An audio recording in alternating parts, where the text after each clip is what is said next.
onto the big pace, Group 3 level, and highlighting Terra to Love. This was his last start performance.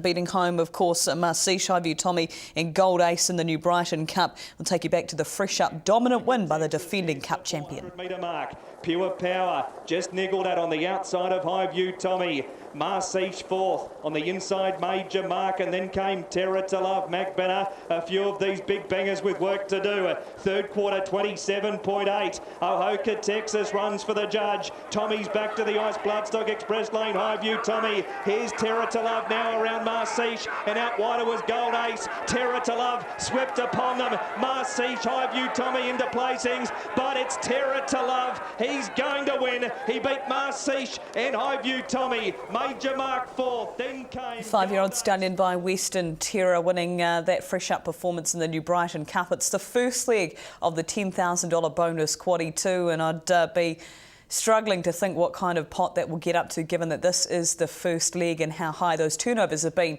in feature races so far this season. Mark Rosanowski kindly caught up with Anthony Butt. He has 3 charges in the race. They've drawn 2, 3 and 4, and this is what Anthony had to pass on to Rozo. Anthony, let's start with Stunnin' Cullen. He's had 2 runs back in this campaign for a couple of fifths. First and foremost, what did you make of those runs? Oh, he was adequate, Mark. I thought he may have gone a little bit better, but he's obviously coming off a long break, and he just needed a bit of racing. So, since then he's had a little break, and he's come back really well. So, he needs to improve, but I'm sure he will. Was there a specific reason why you started him so early in the season? It was just it had so long out, and he was ready early, so we wanted to get some runs under the belt with him. So he was ready to go in plenty of time. So it was a good time to kick off. Before the others sort of get a race or two ahead of some of the others.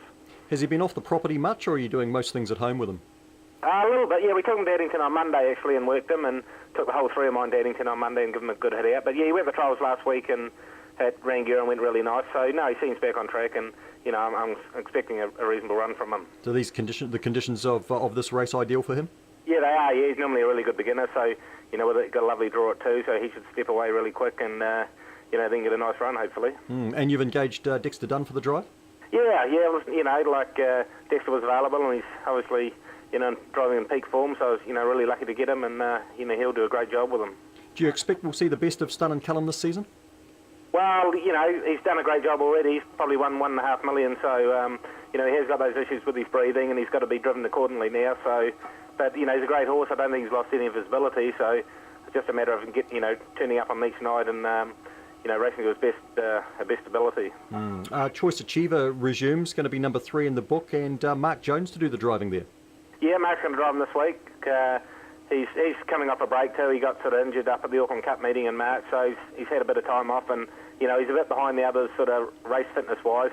So he'll go into this needing this run, but I'm really happy with him. He's training great and he's looking really good. So obviously first run he won't be knocked about, but hopefully again he's a really good beginner. So hopefully he gets away good and gets a nice run. And if he's running on, and I can't imagine him winning this race because the others have probably got the race fitness on him. But if he's right just in behind him, I'll be really pleased. Has he had any trials or workouts that we can go off? Yeah, he went to the trials last Monday as well at Rangiora. Dexter actually drove him, and he beat Stunnin' Cullen. Stunnin' Cullen sat on his back and couldn't beat him, so he's trialled up really good. But I know he needs to run. He's just that race fitness short of some of the others who have had 2 or 3 runs this year. So he'll need the race, but he's heading towards the Cup in good fashion. And number 4, Marseille, who you're going to be driving yourself with placings in the Hannon and then the Avon City Ford New Brighton Cup. You've got to be pretty happy with the way he's come up? Yeah, he's gone really good both starts of the season, Mark. He's stepped up to the big league, which he has had to do, and really pleased me with these 2 runs. And I think he's trained on well since then too.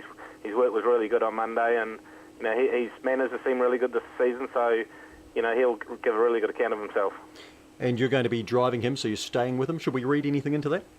Not really. Like as I said, my 3 they're all pretty equal. Like I wouldn't care which one I was driving really, but I just think Marcy's really going to be suited by the 2 mile of the Cup, and if I do drive him in the Cup, I think he's going to be the best suited of the 3. But in saying that, the other 2 are great horses. They've both won 100 Cups, so I don't know. As I said, it wouldn't worry me which one I drove really. They're all much of a muchness. There's a guaranteed start on offer for the winner of this race, a guaranteed start on the Christchurch Casino New Zealand Trotting Cup, and it's a pretty competitive field to get into this year. So how important a race is this for your 3? Most of them have got pretty good form, and they've got pretty high up in the rankings, so that sort of takes a bit of pressure off a little bit, but you've still got to be ticking over and getting some form all the time, so you don't want to be slipping too far. So, but I'm sure, all three of mine, they're all in peak order, and, I'm sure they'll all run well.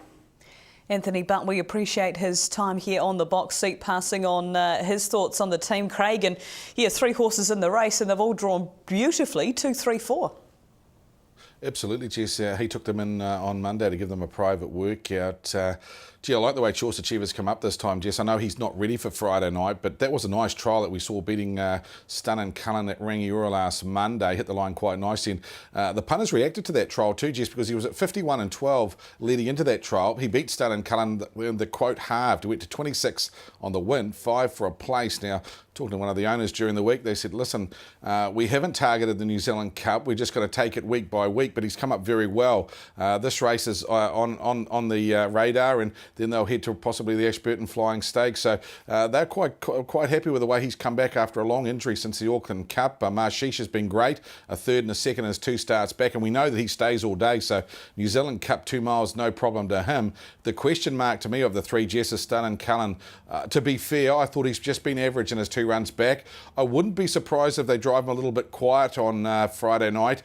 He's tried to lead up in 2 of his races this time up. Dexter takes the drive. I just wonder whether Stun and Cullen now, driven cold with 1 run, could really get over the top of them fresh up. So he's an interesting runner back. I thought the trial was nice at Rangiora, and as I say, maybe with different tactics this week and 1 cold shot at them, Stun and Cullen may recapture some of that form that took him to a Hunter Cup win. So those 3 runners, I'd say, Jess, are pretty much guaranteed to start in the New Zealand Cup. They're high enough in the rankings that it'd take something pretty sensational for them to not figure in the top 15. So Anthony Butt's got a big question mark. Which drive does he take at this stage? I'm sure he doesn't really know. Gee, it's not a bad situation to be in though, Craig, but looking at the field, back to Terra to Love, do you see him as the horse to beat on Friday?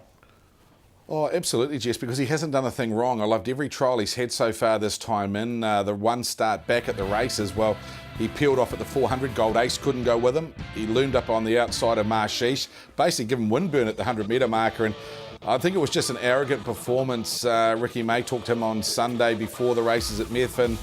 He was just thrilled with the way this horse has come up, and if anything, there's further improvement in him. What I like is the barrier draw out wide. His manners are great, where basically the main dangers, the likes of Auckland Reactor, Gold Ace, they've missed away last start, Jess, so he's got many positives. If he goes forward from the draw, they're going to have to run him down. That's not going to be easy, and he's just flying at the moment. He's going to be a quote of around about 220 when the market opens tomorrow.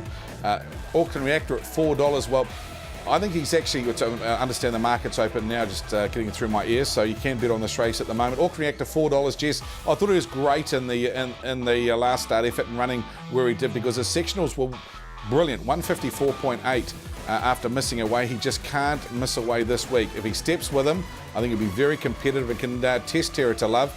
Gold Ace will take further improvement at $5.50. Marshish at $8. Sushi, well, there was a lot of money to suggest at Methven that he could win. I thought he was okay. Whether it was the grass, we'll have to wait and see on Friday night, but he's got the inside draw, and he's got to be very competitive as well. So very good field. Jess Sleepy Trips missed away in his last 2 starts. He'll have to do something to justify a New Zealand Cup start from a standing start this week, and his manners will have to be better for Mark Purdon. He's probably the question mark in the field, but what an intriguing race for me. I think Terra to Love's heading in the right direction. It's very hard to get to bet against him.